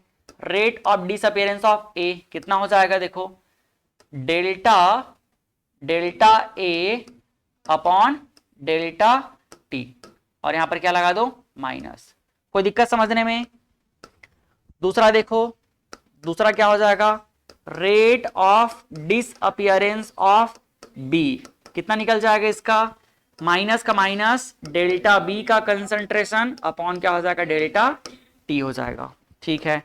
थर्ड क्या निकालेंगे, रेट ऑफ अपीयरेंस किसका निकालेंगे, ऑफ सी, कितना होगा, minus of delta C upon delta T. Minus नहीं होगा, प्लस होगा, क्या होगा, प्लस। अपीयरेंस है ना, तो प्लस होगा। ये रेट ऑफ अपीयरेंस ऑलवेज क्या रहेगा, पॉजिटिव रहेगा। कोई दिक्कत यहां तक समझने में? अगर मान लो इसी को आपको बोला जाए कि इंटरेस्ट, आप जो है एवरेज ना लिखो, इंस्टेंटेनियस लिखो, तो क्या आप नहीं लिख सकते, इसको लिख सकते हैं, है ना, माइनस डी अपॉन ए अपॉन डी टी हो जाएगा। इसको भी हम लिख सकते हैं, क्या हो जाएगा, माइनस ऑफ डी, और ये हो जाएगा बी अपॉन डी टी हो जाएगा। इसको भी लिख सकते हैं, क्या हो जाएगा, माइनस नहीं plus D upon D T. कोई भी तरह से दिक्कत इसमें नहीं है। ये हमने क्या लिखा अभी, रेट ऑफ अपीयरेंस और रेट ऑफ डिसअपीयरेंस को लिखा। समझ आया? अब मैं 4 चीज लिख रहा हूं, क्या मुझे लिखना है, सीधा क्या, रेट ऑफ रिएक्शन। तो rate of reaction is equal to क्या होगा, रेट ऑफ रिएक्शन अगर मैं इसके फॉर्म में लिखूंगा तो कैसे लिखूंगा, देखना, देखो, रेट ऑफ डिसअपीयरेंस ऑफ ए, अगर मैं ए के फॉर्म में लिखूंगा तो क्या करूंगा, मैं इसको 2 से डिवाइड करूंगा। समझ आया? दूसरा, रेट ऑफ डिसअपीयरेंस मैं किसके फॉर्म में लिखूं, बी के फॉर्म में, तो मुझे क्या करना पड़ेगा, बी का जो कोफिशिएंट है उससे डिवाइड करना पड़ेगा। और अगर मैं क्या लिखता हूं, रेट ऑफ अपीयरेंस के फॉर्म में लिखता हूं, किसका, सी का, तो उसके कोफिशिएंट से डिवाइड करना पड़ेगा, कितना हो जाएगा, 4। और ये चीज मैंने भी आपको डिराइव करके भी समझाया। समझ आया कि नहीं? डिराइव किया तो समझ आ गया ना, जो उसका कोफिशिएंट था उसी से हमको क्या करना पड़ता था, डिवाइड करना पड़ता था। इसी को अगर हमें कैसे लिखना है, अगर हमको इसी को फॉर्मूले के फॉर्म में लिखना है, अगर हमको इसी को देखो फॉर्मूले के फॉर्म में लिखना है तो हम कैसे लिखेंगे, rate of reaction is equal to, थोड़ा जगह बना लेता हूं इधर,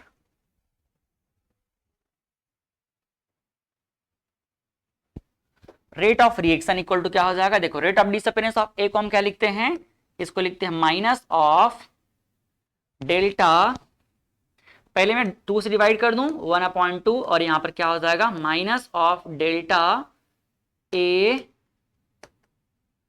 अपॉन डेल्टा टी,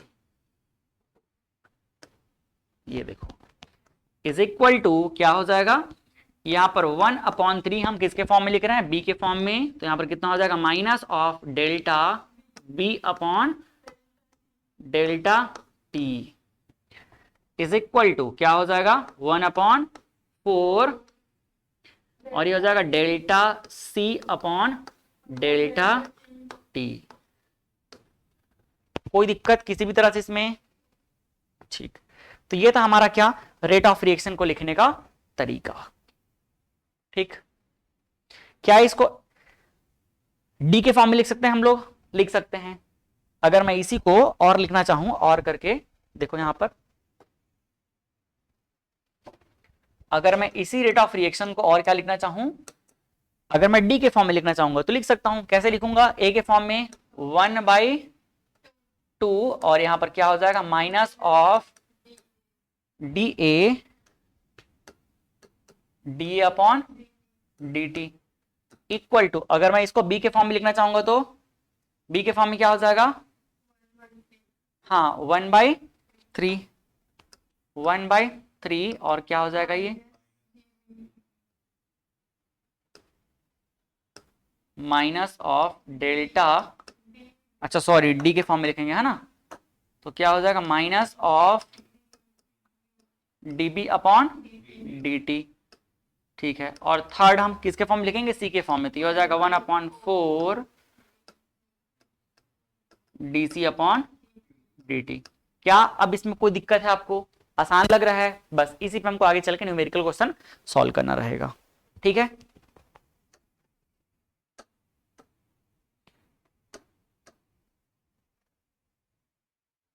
तो अगर मैं लास्ट एक जनरल फॉर्म में लिखूं, लेट सपोज हमारे पास अब एक जनरल इक्वेशन है,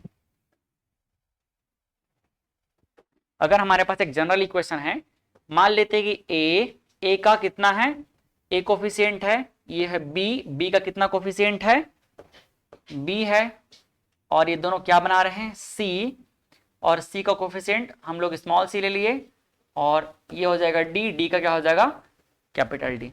तो इसके लिए मुझे अगर रेट ऑफ रिएक्शन लिखना है तो क्या लिखूंगा मैं, rate of reaction is equal to, अगर मैं ए के फॉर्म में लिखना चाहूंगा तो क्या हो जाएगा, देखो 1/a और क्या हो जाएगा, minus delta A upon delta T.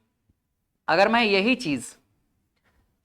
यही चीज किसके फॉर्म में लिखना चाहता हूं, बी के फॉर्म में लिखना चाहता हूं, अगर बी के फॉर्म में लिखना चाहता हूं तो क्या हो जाएगा, 1/b और यहां पर minus of delta B upon delta T. समझ आया कि नहीं? ठीक है, अगर मैं यही चीज किसके फॉर्म में लिख रहा हूं, 1/c के फॉर्म में लिखूंगा तो 1/c हो जाएगा, और क्या रहेगा, delta c upon delta T हो जाएगा। कोई दिक्कत? और अगर यही चीज मैं डी के फॉर्म में लिखूंगा तो क्या हो जाएगा, 1/d delta D upon delta T. ये हो गया एक जनरल इक्वेशन। अब जैसा भी रहे हम आराम से किसी का भी निकाल सकते हैं। इसी को हम चाहें तो किसके फॉर्म में लिख सकते हैं, इंस्टेंटेनियस के फॉर्म में लिख सकते हैं, तो ये हो जाएगा 1/a और क्या लिख सकते हैं, minus of D A upon D T, D A upon D T.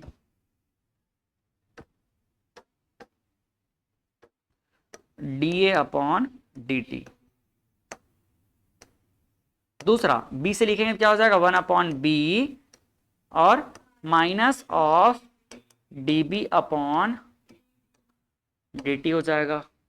अगर हम सी के फॉर्म में लिखेंगे क्या हो जाएगा, 1/c D C upon D T, और अगर हम डी के फॉर्म में लिखेंगे क्या हो जाएगा, 1/d डी और ये हो जाएगा capital D upon D T. क्या ये सारा चीज अब आपको क्लियर हो गया? तो बस आप इस जनरल फॉर्म को याद रखो, रेट ऑफ रिएक्शन निकालने का, ये आराम से आपको सब कुछ क्लियर कर दिया। ठीक है, अगर आप रेट ऑफ डिसअपीयरेंस निकालना चाहते या रेट ऑफ अपीयरेंस निकालना चाहते तो बड़ा आसानी से निकल जाता है।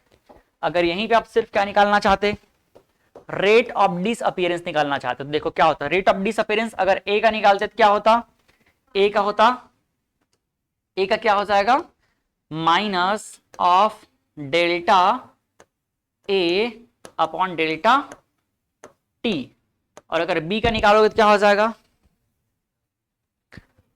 रेट ऑफ डिसअपीयरेंस ए का क्या हो जाएगा, ए का इक्वल नहीं करूंगा ना, ए का कितना हो जाएगा, ये वाला हो जाएगा, एक मिनट थोड़ा अच्छे से लिखता हूं मैं, रेट ऑफ डिसअपीयरेंस अगर हम पहला बात करें किसके लिए, ए के लिए, और दूसरा किसके लिए बात करें, बी के लिए, तो देखो ए के लिए क्या हो जाएगा, ये हो जाएगा डेल्टा ए अपॉन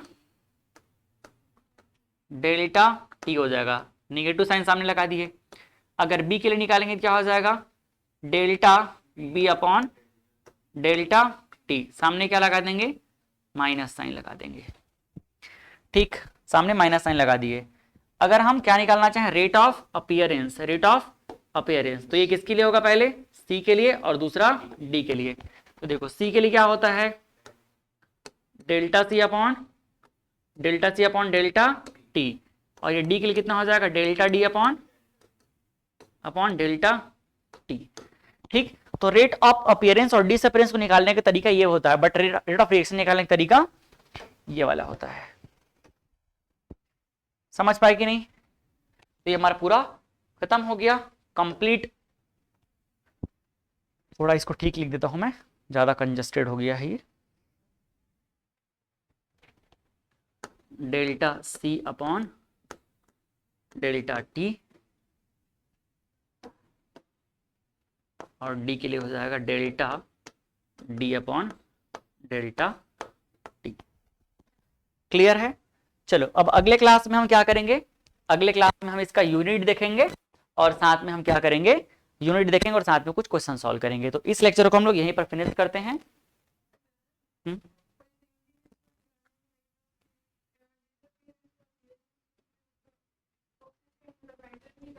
नहीं, क्योंकि हम क्या निकाल रहे हैं, सिर्फ रेट ऑफ डिसअपीयरेंस और अपीयरेंस निकाल रहे हैं, तो उसका कोफिशिएंट से कोई लेना देना नहीं है, सिर्फ किससे मतलब है, उसके नेम से, जो भी रिएक्टेंट होगा या जो भी प्रोडक्ट होगा।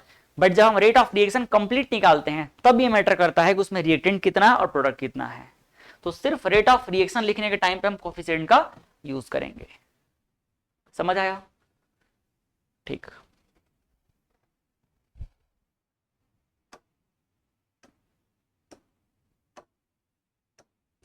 वैसे आप लोगों को लंच का टाइम हो गया है ना, एक काम करता हूं मैं इस टॉपिक को पहले फिनिश कर देता हूं, फिर छोड़ता हूं, ठीक है, 10-15 मिनट और लगेगा। चलो नेक्स्ट हम देखते हैं क्या, यूनिट ऑफ रिएक्शन। क्या देखेंगे हम, unit of rate of reaction. कैसे आ गया ये, unit of rate of reaction. देखो अगर ये एक्वस फेज में है, फर्स्ट इफ reactants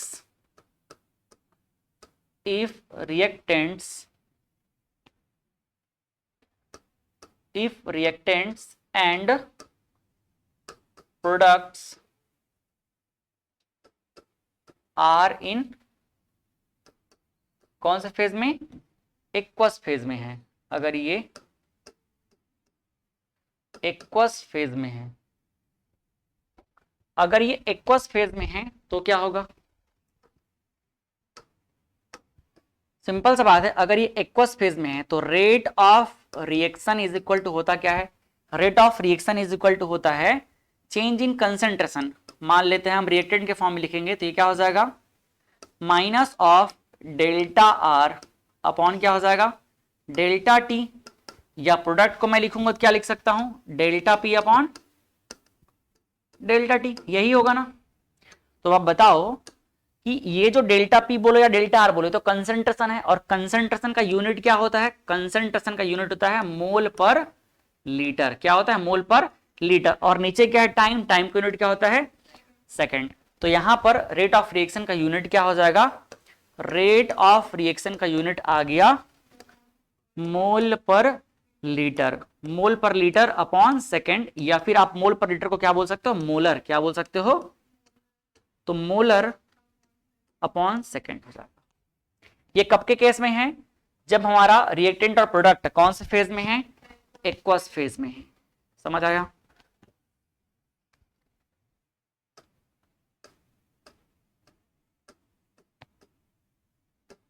ये अगर किस फेज में है? एक्वस फेज में है तो ठीक। लेकिन अगर ये गैसियस फेज में है, कौन से फेज में है? गैसियस फेज में है, तो क्या होगा?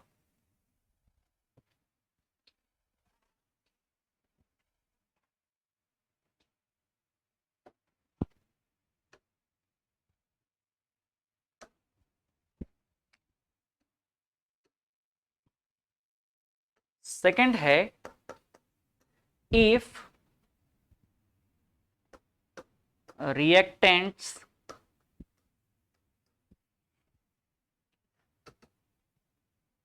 if reactants and products are in gaseous phase। अगर ये गैसियस फेज में है, कौन से फेज में है? गैसियस फेज में है, तो बताओ क्या लिखा जाएगा रेट ऑफ रिएक्शन को? रेट ऑफ रिएक्शन, जिसको शॉर्ट में क्या बोलते हैं? ROR। Rate of reaction is equal to होता है चेंज इन प्रेशर। क्या होगा? चेंज इन प्रेशर, चाहे रिएक्टेंट का बात करें या प्रोडक्ट का बात करें। और नीचे क्या रहेगा? Change in time. यही होगा ना, change in pressure of reactant बोलो या फिर प्रोडक्ट बोलो, यही होगा। आप चाहो तो इसको इतना ऐसा ना लिख करके सिंपल लिख सकते हो, ये फॉर्मूला के फॉर्म में ऐसा ना लिख करके आप इसको आसानी से ऐसा कर सकते हो। देखो यहां आप लिख लो क्या? Change in concentration, change in concentration, change in concentration of किसका? रिएक्टेंट और प्रोडक्ट। और नीचे क्या हो जाएगा? Change in time, change in time. और ये नीचे लिख दिया मैंने, तो उसको लिखने की जरूरत नहीं है। चेंज इन कंसंट्रेशन मोल पर लीटर, और नीचे क्या हो जाएगा? सेकंड। क्या हो जाएगा? ये सेकंड। ऐसे ही change in pressure of reactant और प्रोडक्ट, तो प्रेशर का यूनिट क्या होता है? ATM। क्या होता है? ATM। और नीचे क्या हो जाएगा? सेकंड। तो ओवरऑल अगर मैं यहां पर शॉर्ट में लिखूं, तो 2 यूनिट हमको मिल गया। क्या मिला भाई यूनिट हमको?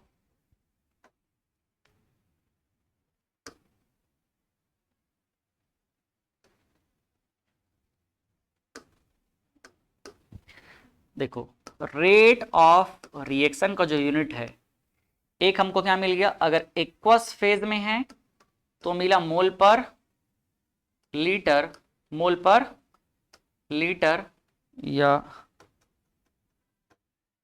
मोलर पर सेकंड। क्या बोल दो इसको? मोलर पर सेकंड। और अगर ये किस में है? गैस फेज में है, तो क्या हो जाएगा? ATM पर सेकंड। बस।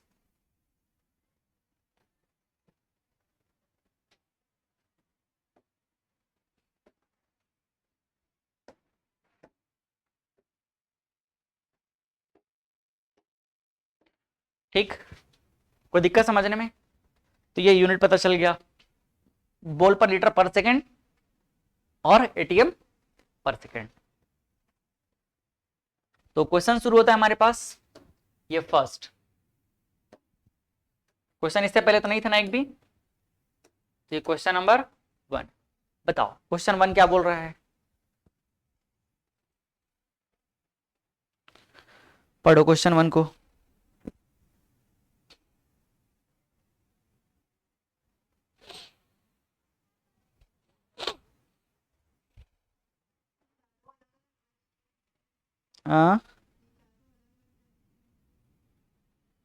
हाँ, चारों अलग अलग क्वेश्चन है, तो क्वेश्चन पढ़ लिया, आप समझ आया?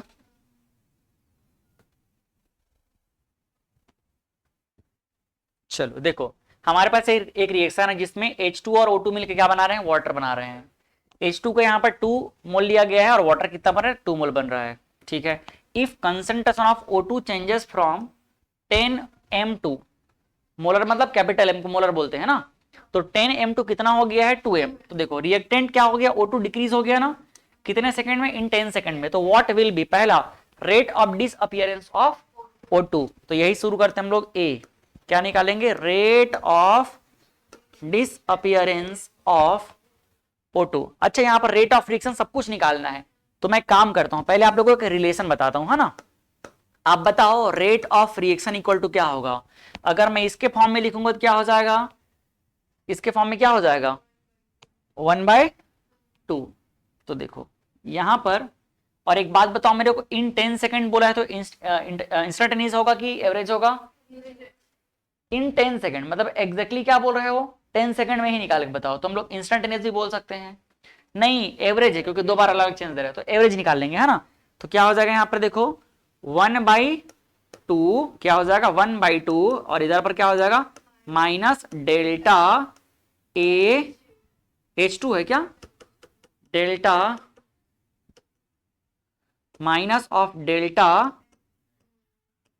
H2 अपॉन क्या हो जाएगा डेल्टा टी। ये हो गया H2 के फॉर्म में, ये किस फॉर्म में हमने लिख दिया, H2 के फॉर्म में। दूसरा अगर हम चाहते हैं O2 के फॉर्म में लिखें तो क्या हो जाएगा, ये 1 कुछ नहीं है तो 1 ही रहेगा, सीधा क्या हो जाएगा minus of delta O2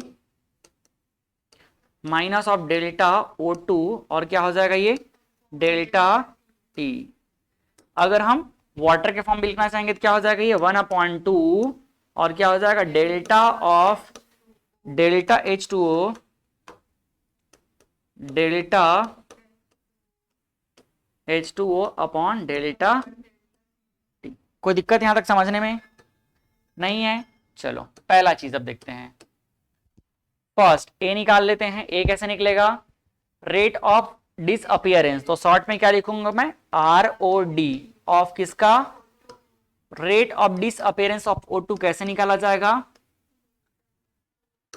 minus सामने लगा दो और क्या हो जाएगा ये delta of O2 upon delta of T। Clear है। अब आप देखो यहां पर एक लाइन में करूं क्या इसका सॉल्यूशन, यहां से आगे देख सकते हो, चलो ठीक है यहीं पे रख लेते हैं, माइनस का माइनस लगा दिए, O2 देखो पहले कितना था 10, बाद में कितना हो गया 2, तो ये हो जाएगा 2 माइनस 10 अपॉन टाइम कितना था पहले 0, बाद में 10, तो 10 माइनस 0 इज इक्वल टू कितना होगा ये माइनस माइनस प्लस, और आप देख सकते हो माइनस कितना हो जाएगा ये 8/10। अगर मैं इसको 2 से डिवाइड करूंगा तो 2 4 जा और ये कितना हो जाएगा 2 5 जा, तो आंसर कितना आ रहा है माइनस माइनस माइनस प्लस हो गया ना, माइनस माइनस प्लस हो चुका है, तो क्या हो जाएगा ये 4/5। यूनिट क्या होगा इसका मोलर पर सेकेंड, मोलर पर सेकेंड। तो ये है इसको निकालने का तरीका, समझ आया। चलो अब हम क्या निकालेंगे सेकेंड, देखो क्या निकालना है रेट ऑफ रिएक्शन, तो रेट ऑफ रिएक्शन क्या हो जाएगा, बी बोल रहा है ना रेट ऑफ रिएक्शन, तो रेट ऑफ रिएक्शन आप इन चारों में से किसी के फॉर्म में निकाल सकते हो जिसका वैल्यू आपको पता रहेगा। किसका पता है, O2 का पता है, तो O2 के फॉर्म में निकाल लें। देखो इसका वैल्यू पता है हमको ना, तो क्या हो जाएगा, हम रेट ऑफ रिएक्शन कैसे निकालेंगे डायरेक्टली, यही तो रेट ऑफ रिएक्शन है। क्या हो जाएगा minus delta of O2 upon क्या हो जाएगा डेल्टा ऑफ T। तो डायरेक्टली इसका वैल्यू पता चल चुका है, ये देख लो 4/5, तो ये 4/5 यही हमारा क्या होगा आंसर होगा, रेट ऑफ रिएक्शन का आंसर होगा क्या है मोलर पर सेकेंड। ठीक, अब थर्ड आप देखो, थर्ड क्या है rate of disappearance of H2, तो ये देख लो सी निकालते हैं, rate of disappearance of H2। ये कैसे निकाला जाएगा, rate of disappearance of H2 का मतलब है minus of delta delta H2 upon क्या हो जाएगा डेल्टा T। क्या हमें H का कंसंट्रेशन पता है? नहीं पता है, तो इसको हम निकाल लेंगे इसके साथ रिलेट करके। देखो इसको अगर मैं चाहूं तो इससे रिलेट कर सकता हूं, या इसको मैं चाहूं तो इससे रिलेट कर सकता हूं। समझ आया? तो आप चाहो तो देखो इसका वैल्यू अगर निकालना है तो इसमें क्या करना पड़ेगा, 2 का मल्टीप्लाई। डायरेक्ट करूं क्या? चलेगा। अगर मैं इन दोनों को इक्वेट कर देता हूं, अगर मैं इन दोनों को क्या करता हूं, इक्वेट करता हूं, तो आप देखो इसका वैल्यू कब मिलेगा, जब मैं 2 को इधर ट्रांसफर करूंगा। समझ आया? तो ये देख सकते हो क्या हो जाएगा, ये 2 into rate of reaction is equal to क्या हो जाएगा, 2 इंटू 4/5। तो कितना हो जाएगा ये 8/5, और क्या हो जाएगा ये मोलर पर सेकेंड। कंजस्टेड तो नहीं हुआ? समझ आ गया? ठीक। ऐसे ही आपको फोर्थ निकालना है। अगर क्या निकालना है, डी। डी क्या निकालना है, देखो जरा, rate of appearance of water. देखो rate of appearance of H2O, ये कैसे निकलेगा, इसको हम बोलते हैं डेल्टा अपीयरेंस है तो पॉजिटिव रहेगा, और ये क्या हो जाएगा डेल्टा टी। अब आप देखो ये कैसे निकलेगा, तो इसका कोफिशिएंट 2 है, तो रेट ऑफ रिएक्शन से अगर मैं इसको कंपैरिजन करूं, अगर मैं इन दोनों को कंपैरिजन करता हूं, ये देख लो, मैं रेट ऑफ रिएक्शन से कंपैरिजन करता हूं या इससे कंपैरिजन करता हूं, किसी से भी कर लेता हूं, तो मैं इन दोनों को अगर आपस में कंपैरिजन करूंगा तो बताओ यहां से यहां मैं कैसे पहुंचूंगा, इस 2 को इधर मल्टीप्लाई करूंगा। तो समझ आया? तो फिर से क्या लिख सकता हूं मैं, इज इक्वल टू क्या हो जाएगा, 2 इंटू रेट ऑफ रिएक्शन। तो डायरेक्टली देखो रेट ऑफ रिएक्शन कितना है, 4/5, तो ये हो जाएगा कितना 8/5, और क्या हो जाएगा मोलर पर सेकंड। हो गया। ये हमारे इस क्वेश्चन का क्या था, सॉल्यूशन था। कहीं कुछ दिक्कत इसको समझने में?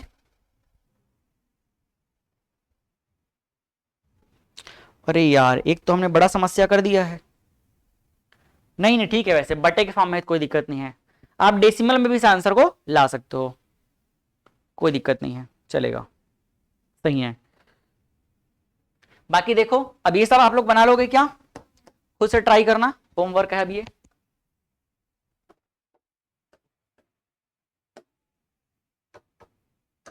इसको हम क्वेश्चन नंबर 2 बोलते रहे हैं, ये हो जाएगा होमवर्क। ये भी क्या है, homework. Question number 3, question number 4, तो ये भी हो जाएगा होमवर्क।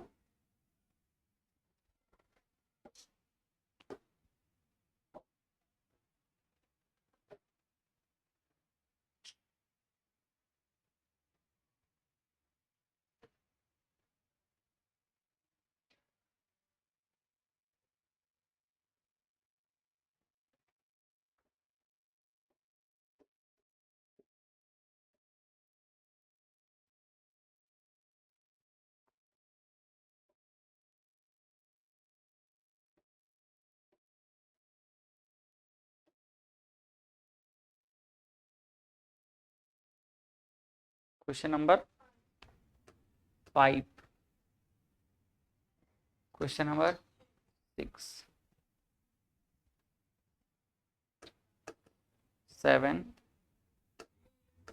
8 और ये 9, शायद इतना ही है क्या, 10।